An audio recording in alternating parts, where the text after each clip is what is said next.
ನಿನ್ನೆಲ್ಲ emergency ಇತ್ತು ಅಂತ ಬಂದು ಹಾಸ್ಪಿಟ್ಲಿಗೆ ಬಂದು ಅಡ್ಮಿಟ್ ಆಯ್ತು. ಮಗು ಹಾರ್ಟ್ಬಿಟ್ಟಿದ್ದು. ಮಗುಗೆ ಜಾಂಡೀಸ್ ಬಂದಿದೆ ಅಂತ ಫೋಟೋ ಥೆರಪಿಯಲ್ಲಿ ಇಟ್ಟಿದ್ದೀವಿ.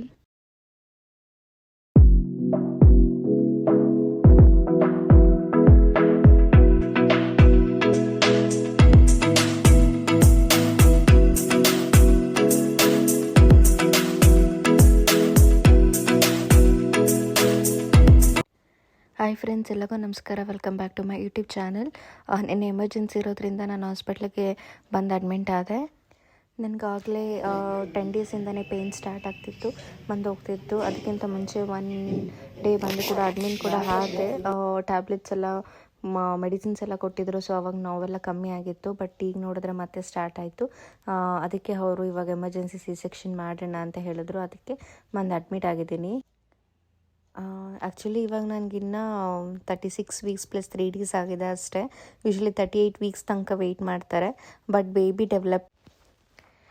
ಬೇಬಿ ಡೆವಲಪ್ಮೆಂಟು 38 ವೀಕ್ಸ್ ತನಕ ಆಗಿತ್ತು. ನನಗೆ ಗೆಸ್ಟೇಷನಲ್ ಡಯಾಬಿಟೀಸ್ ಬಂದಿತ್ತು. ಅದರಿಂದ ಬೇಬಿ ಗ್ರೋತ್ ಜಾಸ್ತಿ ಆಗಿದೆ ಅಂತ ಹೇಳಿದರು ಡಾಕ್ಟರು. ಬೇಬಿ ಹಾರ್ಟ್ಬಿಟ್ಟಿದ್ದು. ಥರ್ಸ್ಡೇ ಈವ್ನಿಂಗ್ ಬಂದ್ವಿ. ನೆಕ್ಸ್ಟು ಫ್ರೈಡೇ ಮಾರ್ನಿಂಗ್ ಅರ್ಲಿ ಮಾರ್ನಿಂಗೆ ಡೆಲಿವರಿ ಆಯಿತು. ಸೊ ತುಂಬ ಪೇಯ್ನ್ ಇದೆ.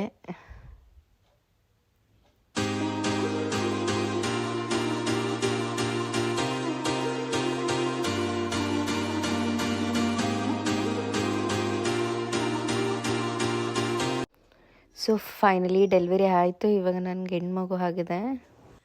ಬೇಬಿಗೆ ಬ್ಲಡ್ ಟೆಸ್ಟ್ ಎಲ್ಲ ಮಾಡಿದ್ರು. ಬ್ಲಡ್ ಟೆಸ್ಟಲ್ಲಿ ಬಿಲಿರೂಬಿನ್ ಜಾಸ್ತಿ ಇದೆ, ಫೋಟೋ ಥೆರಪಿಲಿ ಇಡಬೇಕು ಅಂತ ಹೇಳಿದ್ರು.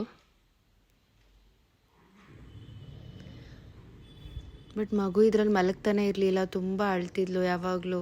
ಮತ್ತೆ ತೆಗ್ದು ಮತ್ತೆ ಫೀಡ್ ಮಾಡಿ ಮತ್ತೆ ಅದರೊಳಗೆ ಮತ್ತೆ ಅದರೊಳಗೆ ಇಡ್ತಿದ್ವಿ. ತುಂಬಾ ಅಳ್ತಿದ್ಲು. ಈ ಥರ ನೋಡೋದಕ್ಕಂತೂ ತುಂಬಾ ಬೇಜಾರಾಗ್ತಿತ್ತು ನನಗೆ.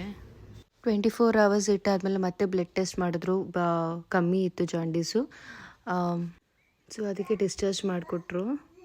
ಸೊ ಮನೆಗೆ ಬಂದಮೇಲೆ ಬೇಬಿ ನ್ಯೂಬಾರ್ನ್ ಫೋಟೋಶೂಟ್ ಮಾಡೋಣ ಅಂತ ಫೋಟೋಶೂಟ್ ಮಾಡಿದ್ವಿ.